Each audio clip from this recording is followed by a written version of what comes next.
Mae'n job yn dydi adeg yma'r flwyddyn I baratoi Ebolion blwydd. Mae'n...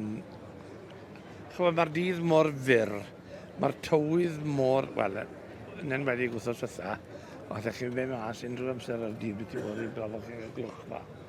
So, I weld fel mae'r hyn, chwarae 8 ydi entro, 4 troi lan, dwi'n dweud dychmygu yr un modd yn hollol yn digwydd gyda ni adre. A mae'n galliadau ddim yn caniatáu oherwydd y tywydd, oherwydd y dydd yn byrhau ac yn y blaen. So, I gael o I edrych fel hyn amser un o flwyddyn. Dipyn o gamp, ydy? Mae yn gamp. Mae'n rhaid dechrau llawer yngyn. Mae'n gofyn bod nhw'n barod bron nôl yn mis Medi a cadw nhw fel ni. Dyma ni yr un sydd yn bedwerydd, dim ond 4 yn y dosbarth yn bedwerydd ar hyn o bryd, mae Welsh Pietro.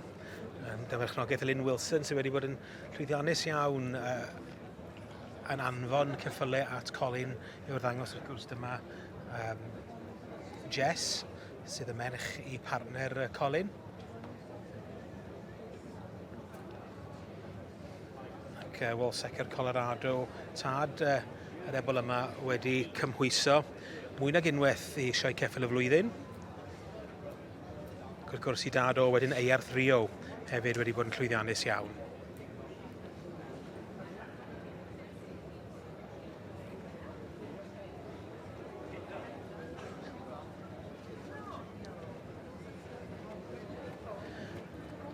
Wel, Jess yn arddangos Welsh Pietro ar rhan Lynn Wilson a bedwerydd allan o 4 ar hyn o bryd ond dwi'n gobeithio fawr obeithio dwi'n siŵr bod hi hefyd I fod hi'n gallu dod I fyny'r llinell ond gawn ni weld.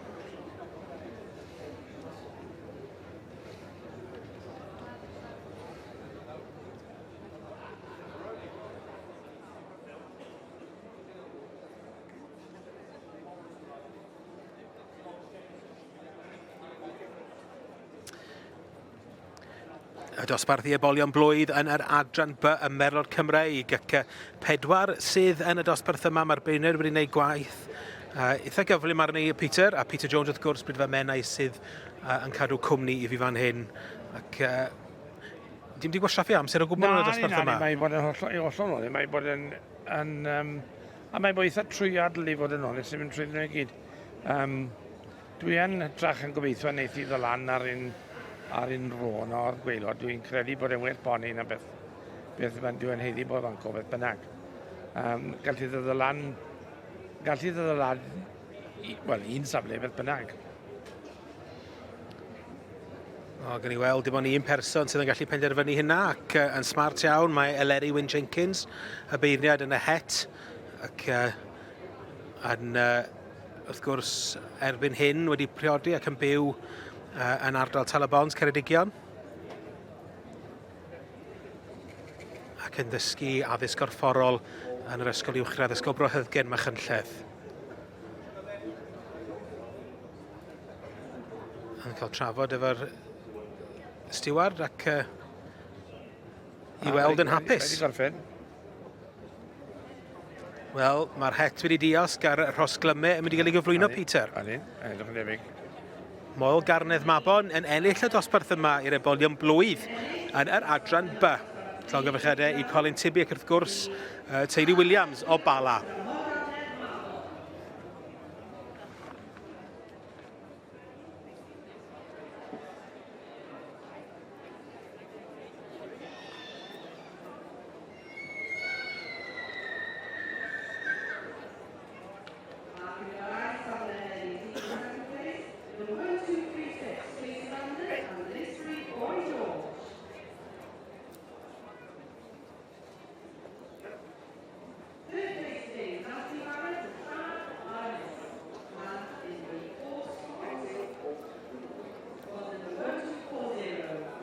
Right, how are you?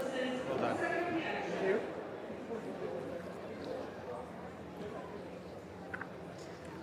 Colin, congratulations. The Bala boys are dangerous when they get going, aren't they? Well, yes, we can do. We're not boys at the job. We know what we're doing, or we hope so. You've had a bit of success showing this family as well, haven't you? Oh, absolutely. This won the Royal Welsh earlier in the year, Yearling Colt class, anyway. and he was supreme at Anglesey Winter Fair. And he's had lots of wins this season. So. And his father, Stadros, did a great deal for you and the family.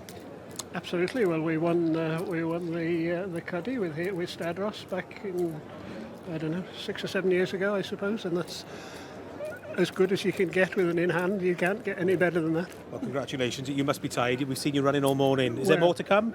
I hope not. There we are. Llongyfarchiadau and pob lwc. Diolch.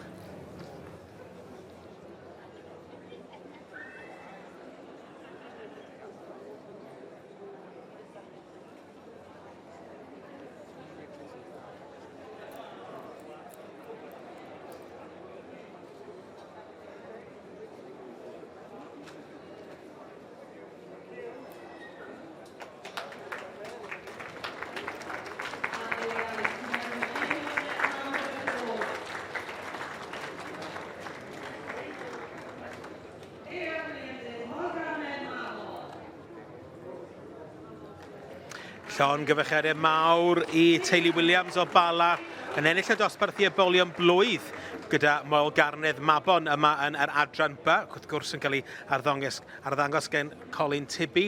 Ac jyst I atgoffa chi yn ail yn y dosbarth yma hefyd, Linksbury Boy George yn ail ac yn trydydd Llanarth Aramis. Ond llongyfarchiadau mawr i'r enillydd. Moel Garnedd Mabon, dy bechnogaeth teulu Williams o Bala.